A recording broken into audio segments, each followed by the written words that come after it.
I spent 32 years making dinner for that man. Meatloaf on Mondays, chicken on Wednesdays, and his favorite pepperoni pizza on Fridays.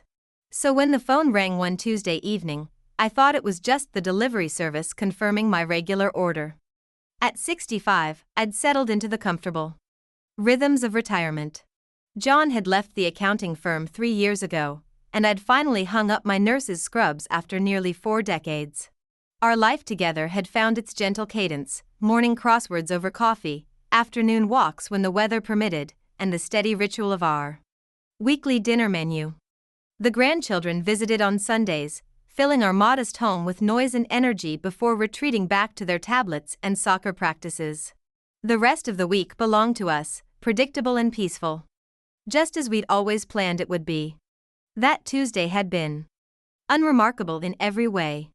I'd spent the morning volunteering at the senior center, teaching a knitting class to women who, like me, found comfort in the steady click of needles. John had been at his weekly golf game with the same 3 friends he'd been playing with for decades.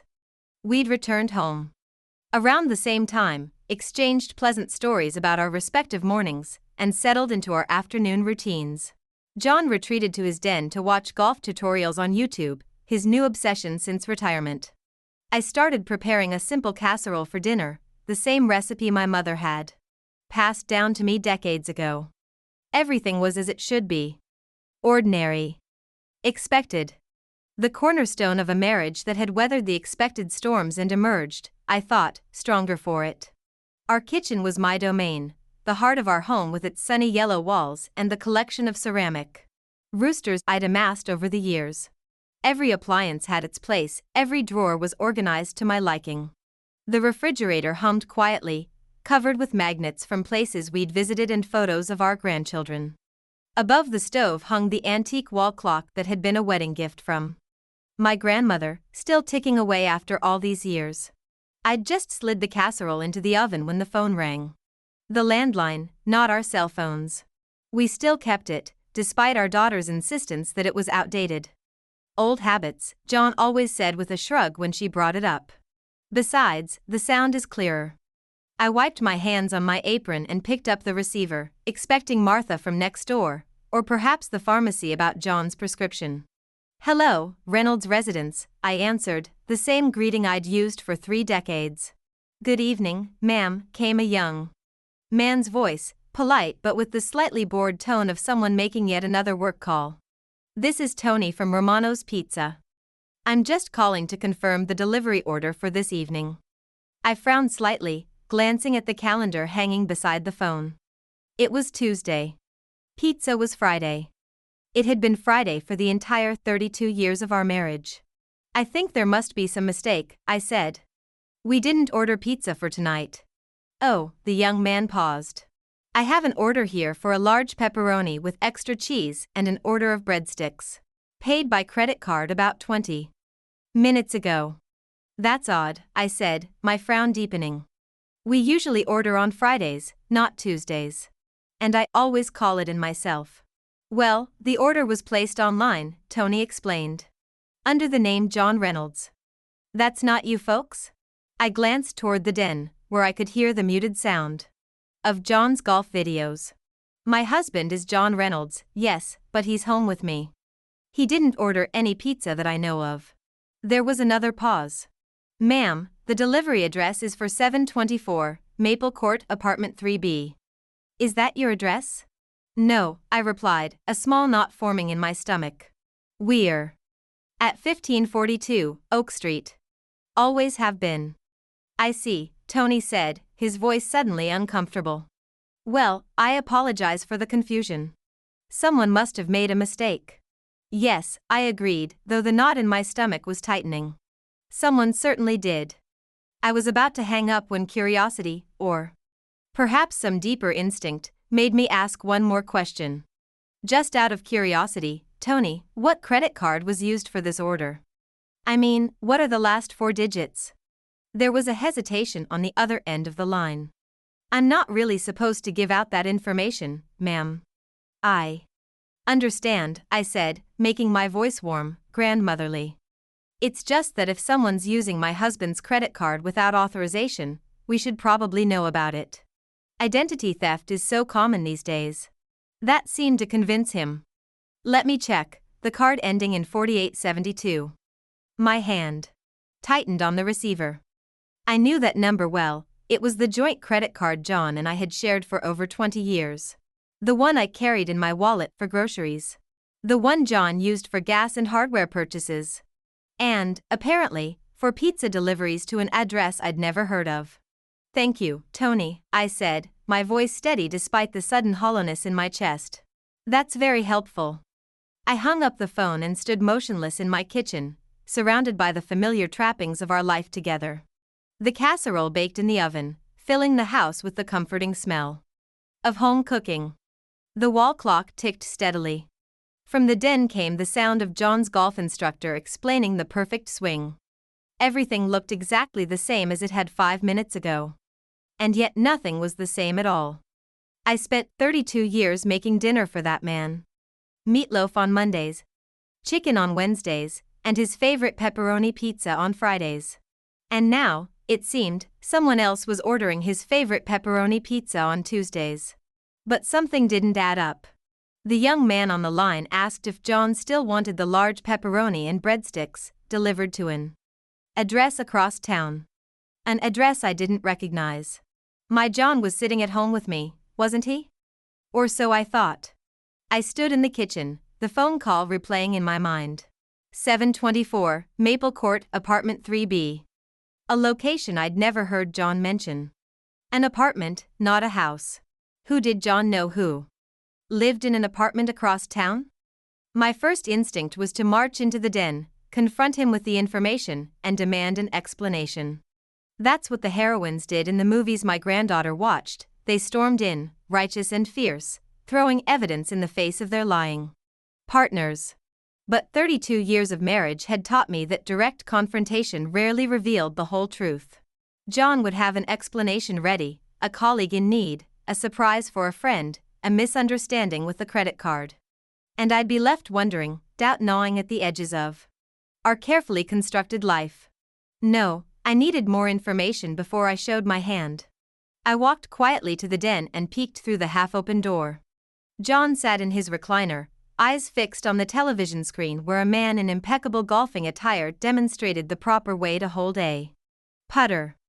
My husband of 32 years, with his thinning gray hair and reading glasses perched on the end of his nose, looked exactly as he always had, comfortable, familiar, mine. Or was he? John?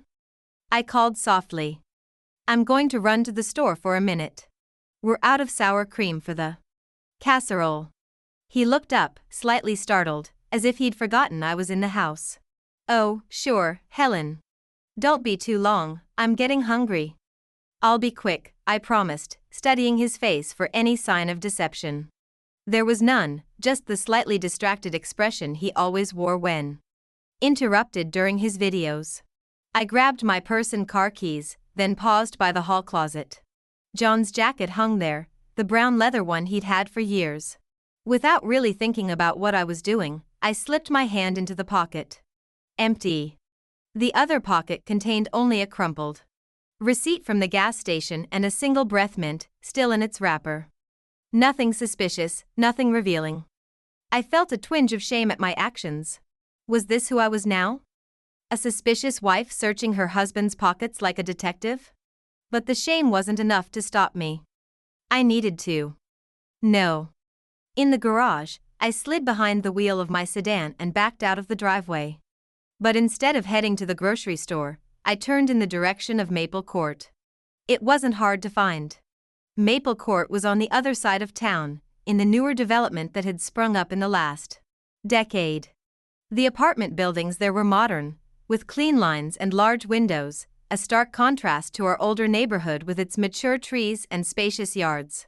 Number 724 was a 4-story building with a small, well-maintained garden out front. I parked across the street, feeling ridiculous. What exactly did I expect to find? John's car in the parking lot? It wasn't there, it was in our garage at home. Was I hoping to catch a glimpse of my husband through a window? He was at home, watching golf videos. Yet the pizza order had been real. The credit card was John's. Someone At this address was expecting a delivery paid for by my husband. As I sat there, a young woman emerged from the building.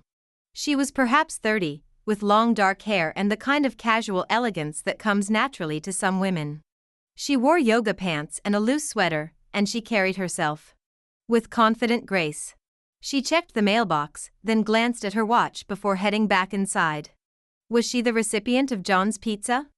Was this attractive young woman having dinner with my husband on the Tuesday evenings when he claimed to be at his poker game? The thought sent a chill through me. John's poker nights had started about 6 months ago.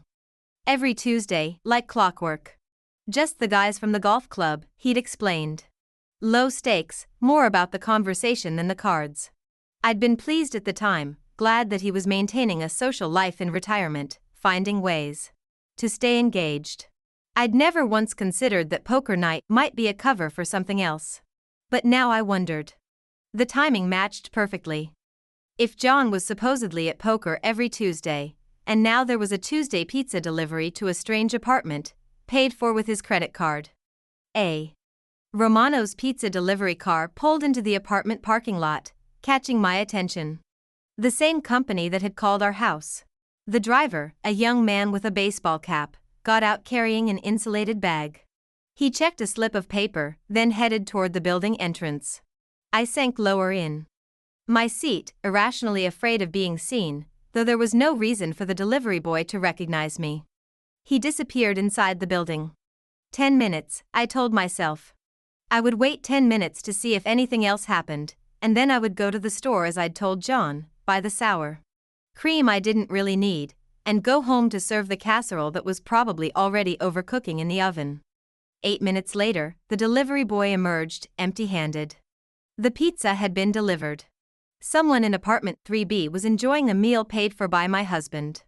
I started the car with trembling hands and drove to the grocery store, moving on autopilot through the familiar aisles. I picked up sour cream, added a pint of ice cream I didn't want, and paid at the self-checkout to avoid conversation with the cashiers who knew me by name. All the while, my mind raced with possibilities, each more painful than the last. Was John having an affair?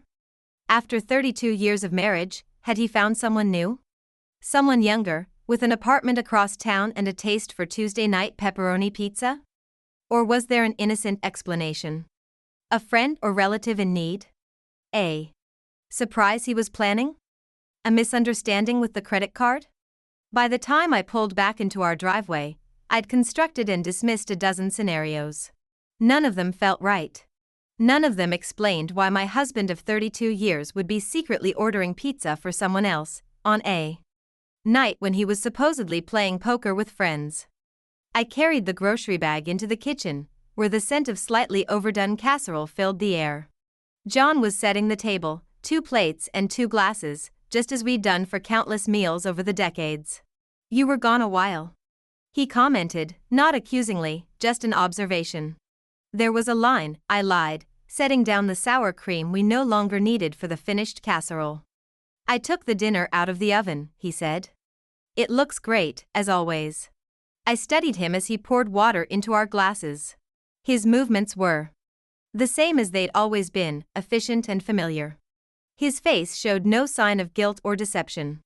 He was just John, my husband, preparing for another quiet dinner at home. But something didn't add up. The young man on the line asked if John still wanted the large pepperoni and breadsticks delivered to an address across town. An address I didn't recognize. My John was sitting at home with me, wasn't he? Or so I thought. Curious, I asked the boy to read the name on the credit card. And there it was, my husband's card. My hands went cold, but my mind lit up like a firecracker. If he wanted pizza, oh, I'd make sure it was delivered piping hot. We ate dinner in our usual comfortable silence, broken occasionally by John's comments about his golf videos or my brief anecdotes from the knitting class. On the surface, nothing had changed. We were still Helen and John Reynolds. Married 32 years, sharing a slightly overcooked casserole in our familiar kitchen. But beneath the ordinary tableau, my mind was churning. Every time John lifted his fork, I wondered if those same hands had caressed the dark-haired woman I'd seen at the apartment building. When he smiled at me, I searched for signs of deception in the expression I'd trusted for over 3 decades. "Everything all right, Helen?" John asked, noticing my distraction. "You seem a million miles away." "Just tired," I replied, forcing a smile. "Long day at the senior center." He nodded, accepting my explanation without question. Why wouldn't he? We'd spent a lifetime accepting each other's simple explanations, trusting without verification, believing because it was easier than doubting. After dinner, John retreated to his den to watch the evening news while I cleaned up the kitchen, my movements mechanical as my thoughts drifted back to 724, Maple Court, apartment 3B. I needed to know more. But how? The answer came to me as I was drawing the last plate. The pizza delivery. If I could intercept another order, speak to the delivery person directly, perhaps I could learn something concrete. But would there be another order? And if so, when? The following Tuesday arrived with agonizing slowness. For 7 days, I'd watched John with new eyes, noting his every movement, analyzing his comments for double meanings. He'd given me nothing to work with, no suspicious phone calls, no unexplained absences, no unusual behavior at all. Just the same John I'd known for 32 years. Until Tuesday evening, when he emerged from our bedroom wearing the blue button-down shirt I'd given him last Christmas and a splash of the cologne he usually saved for special occasions. "Poker night," he announced, gingling his car keys. "Don't wait up, we might go for drinks after." I kept my voice casual. "Have fun. Where do you play again?" "Frank's house?" "Mike's," he corrected smoothly. "You remember Mike from the golf club? The retired dentist?" I nodded, though I couldn't recall John ever mentioning a Mike before. "Of course. Tell everyone I said hello." I watched from the window as John backed out of the driveway, looking perfectly ordinary in his blue shirt and familiar car. Nothing about the scene suggested deception or betrayal. And yet, I waited 20 minutes, giving him time to reach his destination, whether it was Mike's house for poker or apartment 3B for something else entirely. Then I picked up the phone and dialed Romano's Pizza. "Hello, Romano's Pizza. How can I help you?" It was the same young man who had called the week before Tony, if I remembered correctly. "Hi Tony," I said, injecting warmth into my voice. "This is Helen Reynolds. You called me last week about a delivery mix-up?" My husband's credit card was used to order pizza to an address on Maple Court. "Oh, right," Tony replied, recognition in his voice. "Did you get that sorted out, ma'am?" "Not exactly," I admitted. "I was wondering, has another order been placed tonight? To the same address?" There was a pause on the line. "I'm not really supposed to give out that information, ma'am. Customer privacy and all that." "I understand," I said. "It's just that my husband and I are trying to figure out if someone has stolen his credit card information. If there's been another order to that address, we'd need to report it to the bank as fraud." It wasn't entirely a lie. If John was indeed carrying on with someone behind my back, a kind of fraud was certainly taking place. Tony hesitated, then relented. "Let me check our system." I heard the clicking of a keyboard. "Yes, there was an order placed about 15 minutes ago. Large pepperoni with extra cheese, breadsticks, and a 2-liter Coke. Going to 724, Maple Court, apartment 3B. My heart sank and soared simultaneously, devastated at the confirmation, yet vindicated in my suspicion. "Paid with the same credit card?" I asked, already knowing the answer. "Yes, ma'am. Card ending in 4872. John's card. Our joint account. The same card I'd used yesterday to buy groceries for the week, including the ingredients for John's favorite meatloaf that I'd planned to make next Monday." "Has the order been delivered yet?" I asked. "Not yet. Jake just left with it about 5 minutes ago. Should be arriving soon." A plan formed in my mind, impulsive, perhaps foolish, but driven by a need to know that overrode my usual caution. "Tony, I need a favor," I said, my voice steady despite the turmoil inside. "Is there any way you could call the delivery driver and ask him to come back to the restaurant? Tell him there was a mistake with the order." I don't know, ma'am. We don't usually, please, I interrupted. It's important. I'll make it worth your while. I'll come to the restaurant right now and add a generous tip for both you and the driver. There was a long pause. Let me see what I can do, Tony said finally. Can you be here in 15 minutes? I'll be there in 10. I grabbed my purse and car keys, not bothering to change out of my house slippers or fix my hair. None of that mattered now. What mattered was intercepting that pizza, speaking directly to the delivery person, and finally getting some answers.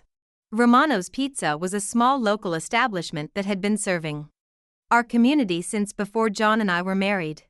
The red neon sign buzzed and flickered as I pulled into the parking lot, exactly 9 minutes after hanging up the phone. Inside, the familiar scent of oregano and melted cheese filled the air. Tony was behind the counter, young, barely 20. With acne-spotted cheeks and kind eyes. He recognized me immediately. Mrs. Reynolds? Jake's on his way back now. Should be here any minute. Thank you, Tony, I said, reaching into my purse for my wallet. I appreciate your help. I handed him a $20 bill. For your trouble. He looked uncomfortable but took the money. Can I ask what this is about? Are you really reporting credit card fraud?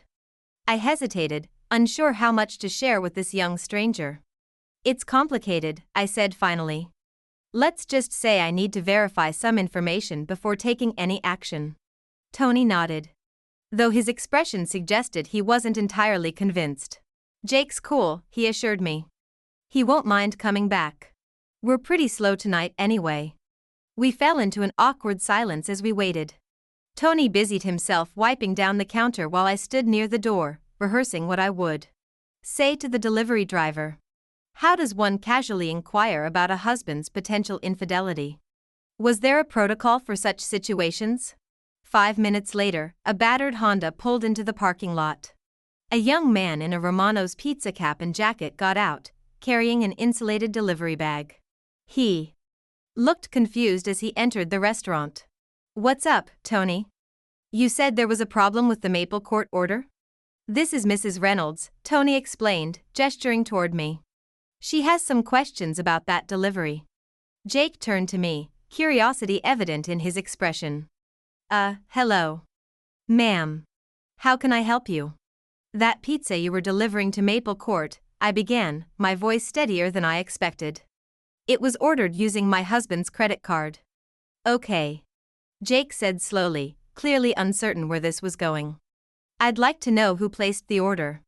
Was it a man or a woman?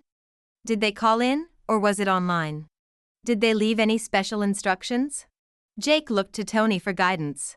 Tony shrugged, as if to say, I don't know what's happening either. It was an online order, Jake said finally. Those go straight to our system. I don't know who placed it. My hopes deflated slightly, but I pressed on. Have you delivered to that address before? 724, Maple Court, apartment 3B? Jake nodded. Yeah, a few times. Usually on Tuesdays. My heart rate quickened. And who receives the delivery? Is it a man or a woman? A woman, Jake replied. Dark hair, pretty. Lives alone, I think. At least, I've never seen anyone else there. The description matched the woman I'd seen checking the mail. And the name on the order? Is it under Reynolds? Jake hesitated, then reached into his delivery bag and pulled out a receipt. The name on the account is John Reynolds, he confirmed. But the delivery instructions say leave with Sophia Martinez. Sophia Martinez. The name hit me like a physical blow. I didn't know any Sophia Martinez. John had never mentioned a Sophia Martinez. Yet here she was, receiving pizza ordered by my husband every Tuesday night. Curious, I asked the boy to read the name on the credit card. And there it was, my husband's card. The evidence was incontrovertible now. John was using our joint credit card to buy dinner for another woman on the nights he claimed to be playing poker. Mrs. Reynolds? Tony's voice broke through my thoughts. Are you okay? Do you need to sit down? I realized I must look pale, perhaps even faint. But despite the cold shock coursing through my system, my mind had never been clearer. I'm fine, I assured him. In fact, I have a proposition for you both. Tony and Jake exchanged glances. What kind of proposition? Jake asked cautiously. I'd like that pizza delivered after all, I said, a plan forming even as I spoke. But with one small addition. My hands went cold, but my mind lit up like a firecracker. If he wanted pizza, I'd make sure it was delivered piping hot. Instead of canceling, I told the delivery boy to keep the order, but to add a little note in the box. I dictated every word myself. Enjoy, darling. It's on me. Your wife. He chuckled nervously. I didn't. Jake's eyes widened as I explained what I wanted him to do. You want me to put a note in the pizza box, he repeated, as if making sure he'd heard correctly. From you to your husband's friend? Exactly, I confirmed. A small note, tucked right inside the box where they'll be sure to see it when they open it. Won't that cause, like, a scene?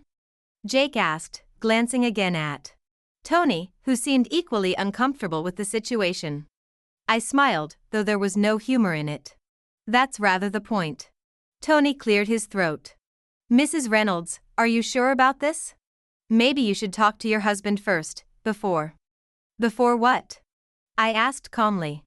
Before confronting the fact that he's been lying to me? Before acknowledging that he's spending Tuesday nights with a woman named Sofia Martinez instead of playing poker with his golf friends? I shook my head. No, I think this message is long overdue. Tony looked like he wanted to argue further, but Jake was already reaching for a pen and a small notepad from behind the counter. What exactly do you want the note to say? He asked. I considered for a moment. The message needed to be clear, unambiguous, impossible to explain away. Yet I had no desire to be crude or overly dramatic. I'd spent 32 years building a life with John Reynolds. Whatever was happening with Sofia Martinez, I would face it with the same dignity I'd brought to every other challenge in our marriage. Enjoy, darling. It's on me. Your wife, I dictated finally. Just that. Nothing more. Jake wrote it down. His young face serious. And you want this put inside the box? On top of the pizza? Yes, I confirmed. Where they'll see it immediately. Jake looked at the note in his hand, then back at me. You sure about this, ma'am? Once I deliver this, there's no taking it back. I appreciated his concern. This young man who knew nothing about me or my marriage yet seemed genuinely worried about the consequences of my decision. It was a kindness I hadn't expected. I'm sure, I told him. Some things need to be brought into the light, no matter how painful the revelation. Jake nodded, understanding. In his eyes beyond his years. All right then. I'll make sure they get it. Thank you, I said, reaching into my purse again. I pulled out 2 20s and handed one to each of them. For your discretion and assistance. Tony tried to refuse the money. Mrs. Reynolds, really, you don't have to. Please, I insisted. You've both been very helpful during a difficult situation. I want to acknowledge that. Reluctantly, they accepted the cash. Jake carefully folded the note and placed it in his pocket. I'll head back to Maple Court now, he said. The pizza's probably still warm enough. And I'll put the note right on top, like you asked. Perfect, I replied. And Jake? One more favor. Could you text me when the delivery is complete? Just so I know it's done.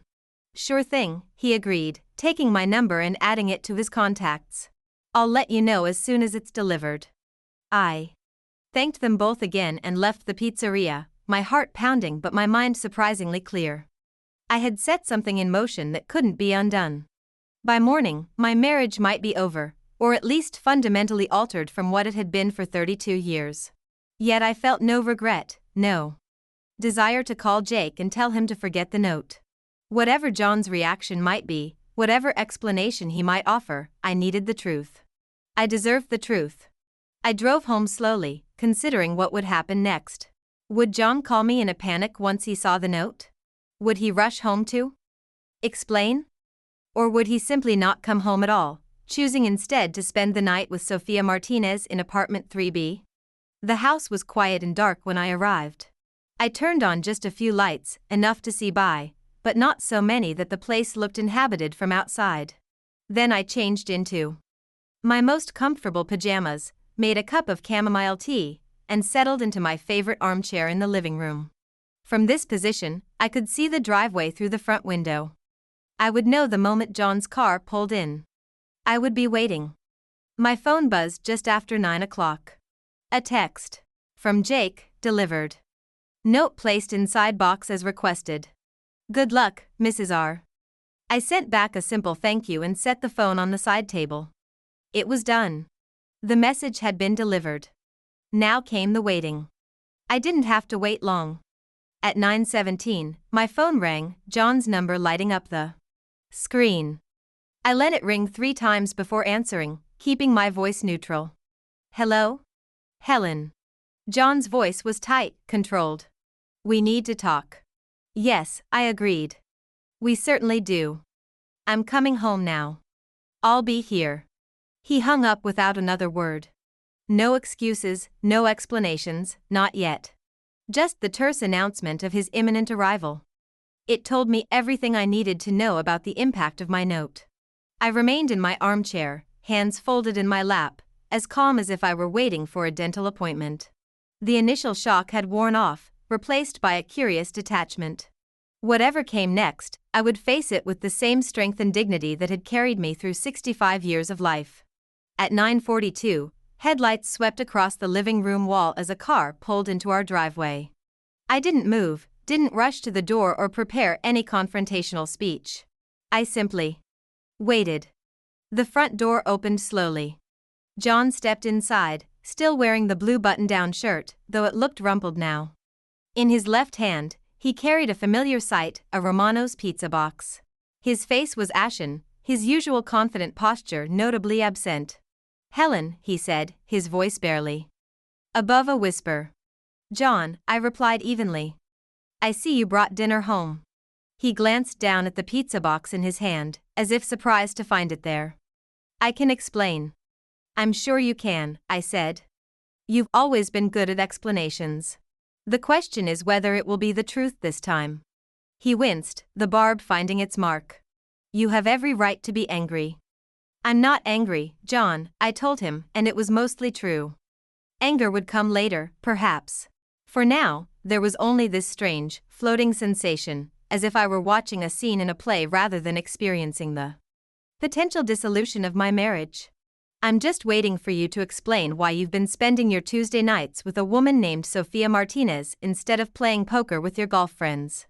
John set the pizza box on the coffee table and sank onto the sofa across from me. He looked suddenly old, the lines in his face deeper than I'd noticed before. How did you find out about Sofia? The pizza gave you away, I said, nodding toward the box. Last week, Romano's called to confirm a delivery to an address on Maple Court, paid for with your credit card. Our joint credit card. Understanding dawned on his face. And you intercepted tonight's order. The note in the pizza box. I nodded. Instead of canceling, I told the delivery boy to keep the order, but to add a little note in the box. I dictated every word myself. Enjoy, darling.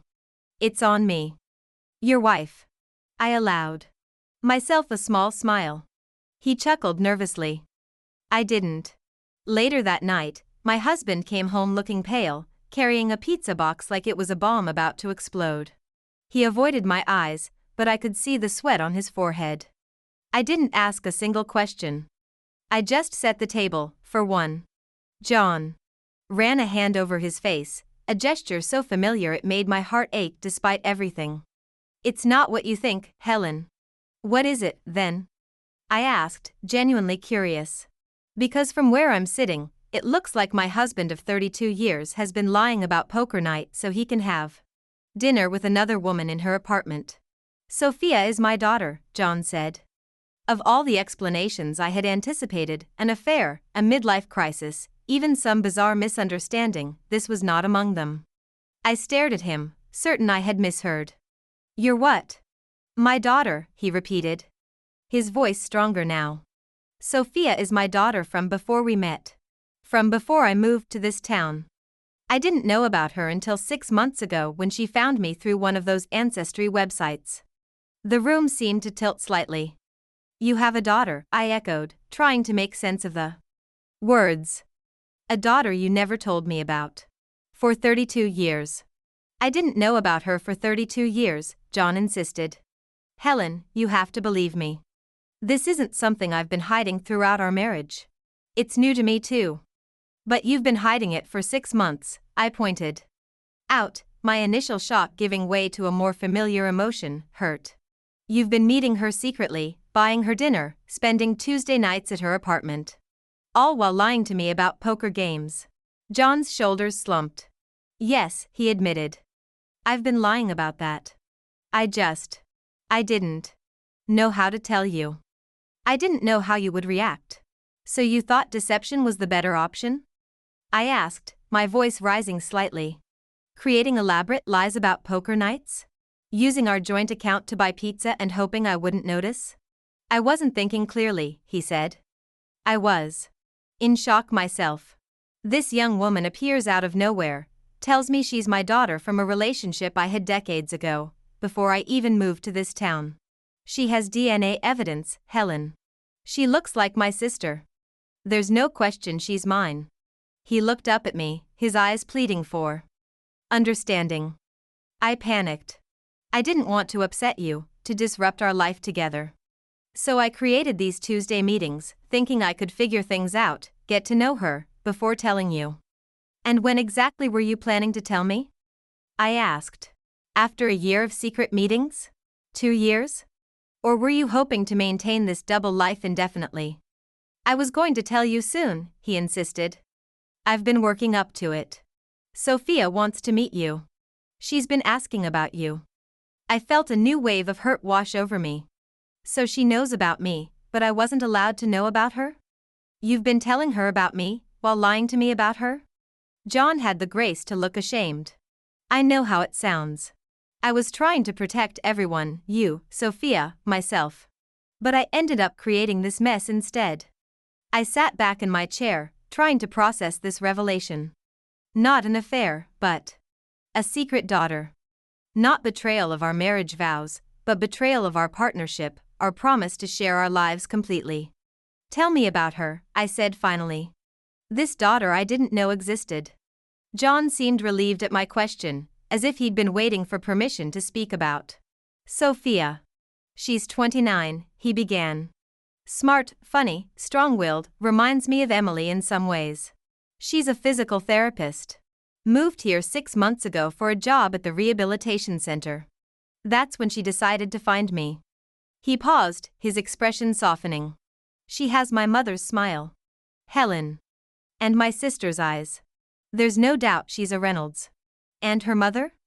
I asked, the question I'd been avoiding. John looked down at his hands. Mariana Martinez. I knew her before I moved here, before I met you. It was a brief relationship, we were both young, not ready for commitment. When we broke up, I had no idea she was pregnant. She never told me. And she never tried to find you all these years? She died when Sophia was 24, John explained. Cancer. Before she died, she told Sophia the truth, that the man who raised her wasn't her biological father. She gave Sophia my full name, but not much else. It took Sophia a few years to decide to look for me. I absorbed this information, trying to fit it into the narrative of our life together. Somewhere out there, while John and I were raising Emily, building our home, planning our future, another woman had been raising his child. A child he hadn't known about, but who carried his DNA, his family traits, his heritage. The pizza, I said, nodding toward the box on the coffee table. Every Tuesday night? It became our thing, John explained, a hint of fondness in his voice. That first night we met. We were both so nervous, neither of us could think about cooking or going out to a restaurant. So I ordered pizza, pepperoni with extra cheese, just like I always get. Turns out it's her favorite too. He gave a small, sad smile. We've done it every week since. She calls it our tradition. The word stung. Tradition was what we had in our family. Meatloaf on Mondays, chicken on Wednesdays, pizza on Fridays. 32 years of meals, building the rhythm of our life together. And now John had created a new tradition with someone else, a shadow family I hadn't known existed. Why didn't you tell me, John? I asked, the hurt finally breaking through my composure. Did you think I wouldn't understand? That I'd be angry? That I wouldn't welcome her? I was afraid, he admitted. Not of your reaction to Sophia herself, but of what her existence represents. A part of my life I never told you about. A responsibility I failed to meet, even unknowingly. A connection to a past that predates us. He sighed heavily. And the longer I waited, the harder it became to find the right moment, the right words. I understood that fear all too well. The fear of disrupting what works, of introducing complication into a life carefully constructed for comfort and predictability. Hadn't I felt that same fear just days ago, debating whether to confront John about the pizza delivery? Hadn't I also chosen secrecy, surveillance, indirect action rather than open conversation? Perhaps we were more alike than I wanted to admit in this moment. What did Sophia think of my note? I asked, curiosity getting the better of me. John's expression shifted to something between embarrassment and reluctant amusement. She thought it was brilliant, actually. Said it was exactly what she would have done in your position. He shook his head slightly. Enjoy, darling. It's on me. Your wife. Simple but devastating. She was impressed. Despite everything, I felt a flicker of something like pride. I'm glad she appreciated it. She wants to meet you, John said. She's been asking to meet you for weeks. That's part of why I've been so stressed about telling you. She's getting impatient with my excuses. What kind of excuses? I asked. That you travel a lot to visit your sister. That you're busy with volunteer work. That you have health issues that make socializing difficult. He looked ashamed again. None of which is true, of course. You're the most capable, energetic woman I know. But I had to tell her something to explain why she couldn't meet my wife. Another wave of hurt washed over me. So you've been diminishing me to her as well. Making me sound infirm, or absent. Or antisocial. I stood up suddenly, needing to move, to put physical distance between us. You've been lying to both of us, John. Creating separate narratives that don't intersect. You're right, he said simply. I've handled this all wrong from the beginning. I should have told you immediately. When Sophia contacted me. We should have met her together, as a family. Family. The word hung in the air between us. Our family had always been small, just John and me, Emily and her husband, our 2 grandchildren. Now there was another branch on the family tree, unknown to me until tonight. Does Emily know? I asked suddenly, a new fear gripping me. Have you told our daughter about her half-sister? John shook his head quickly. No, no one knows except me. And now you. At least there was that small mercy, I wasn't the last to know. But the revelation raised new questions, new complications. How would Emily react to learning she had a half-sister? How would our grandchildren feel about another grandmother they'd never met? How would family gatherings work, holidays, birthdays? So what happens now? I asked, returning to my chair but sitting on the edge, still maintaining distance. That depends on you, John said. Sophia wants to meet you. I want that too, for the 2 women most important to me to know each other. He leaned forward, his expression earnest. But only if you're ready. Only if you can forgive me for how I've handled this. I looked at my husband of 32 years, the man who had stood beside me through raising our daughter, through the loss of my parents, through health scares and career changes and all the mundane challenges of building a life together. He had made a terrible mistake, not in fathering a child before he knew me, but in hiding her existence once he discovered her. Yet wasn't there something fundamentally human in his error? The fear of disrupting what works, of introducing complication, of admitting failure or weakness or simple human fallibility? I need time, I said finally. This is a lot to process. John nodded, relief visible in his expression. Of course. Take all the time you need. I gestured to the pizza box. Why did you bring that home? I panicked, he admitted. When I saw your note, I didn't know what to do. Sophia practically pushed me out the door. Said I needed to come home immediately and fix things with you before it was too late. I reached for the box and opened it. Inside was half a pepperoni pizza with extra cheese, still warm, though no longer hot. And there, on the inside of the lid, was my note in Jake's handwriting: "Enjoy, darling. It's on me. Your wife." Next to it, in different handwriting, presumably Sophia's, was another note: "Dear Helen, I've been wanting to meet you for months. I'm sorry my father is such a coward. He's a good man otherwise. Call me anytime." Sophia, she had added her phone number. I stared at the two notes side by side, my accusation and her olive branch. Both directed at the man sitting across from me, looking more vulnerable than I'd seen him in decades. Later that night, my husband came home looking pale, carrying a pizza box like it was a bomb about to explode. He avoided my eyes, but I could see the sweat on his forehead. I didn't ask a single question. I just set the table, for one. He never ordered from that pizzeria again. But I did. Every Friday since, I've had my pepperoni delivered fresh and hot, for me. Because sometimes the sweetest revenge is taking back the small joys they tried to steal from you.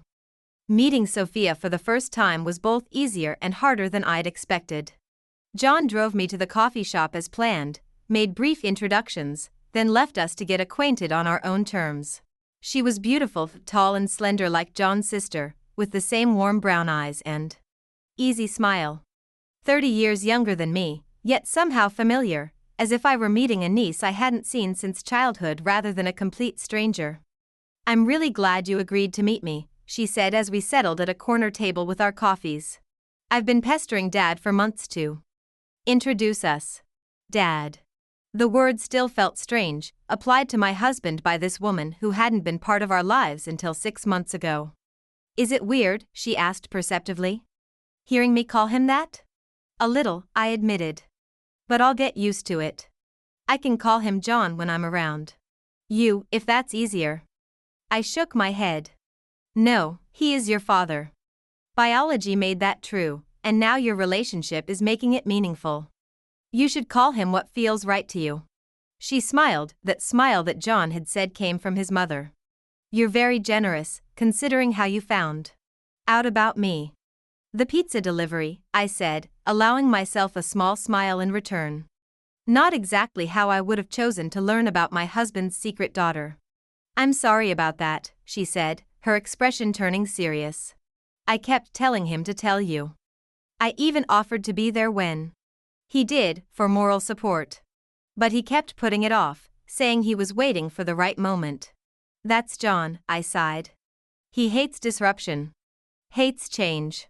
In his mind, there was never going to be a right moment to tell me something that would fundamentally alter our family dynamic." "So you forced his hand," Sophia observed, a hint of admiration in her voice. "Enjoy, darling. It's on me. Your wife." Classic. Direct but not hysterical.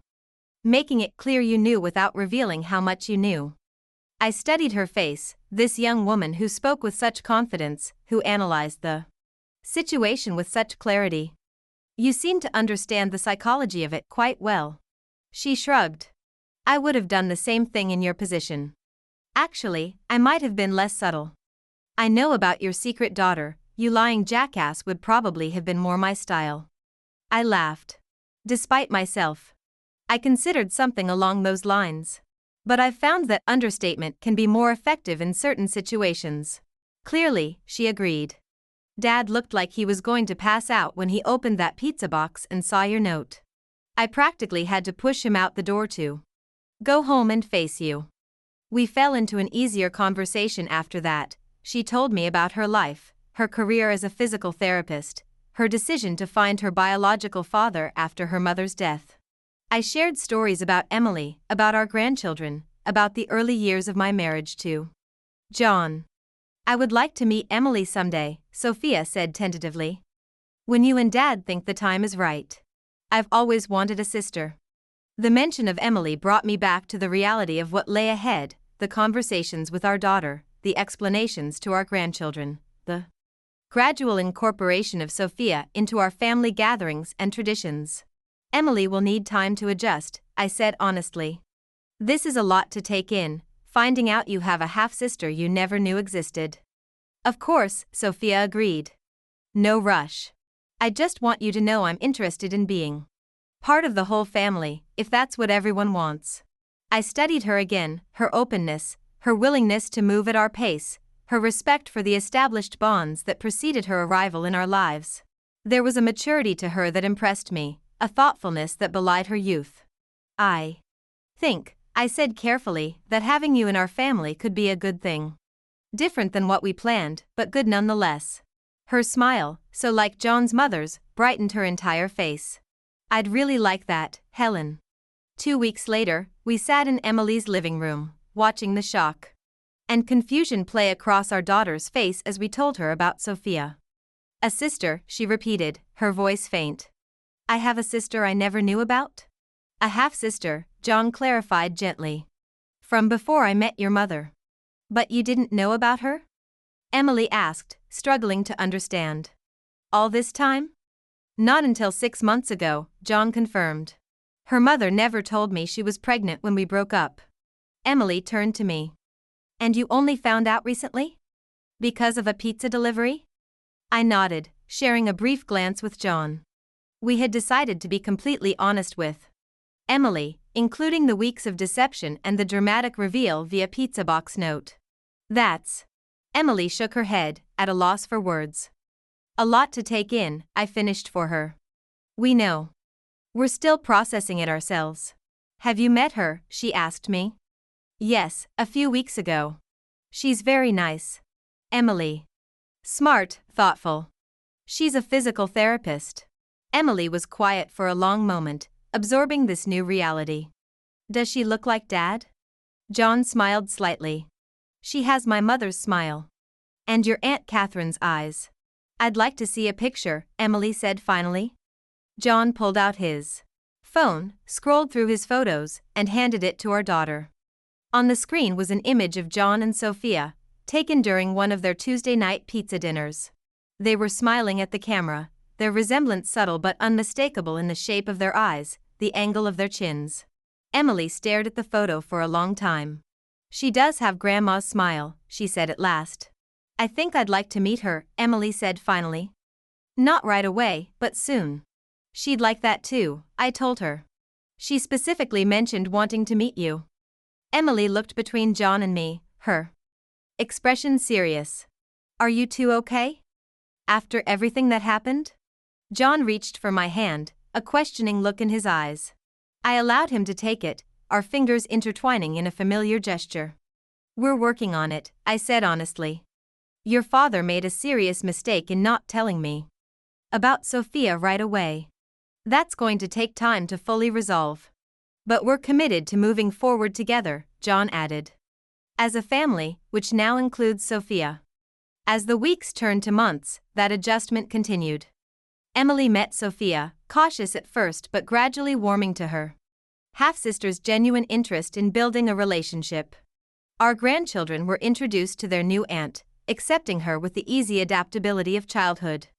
And through it all, John and I continued the careful work of rebuilding our marriage on a foundation of renewed honesty and transparency.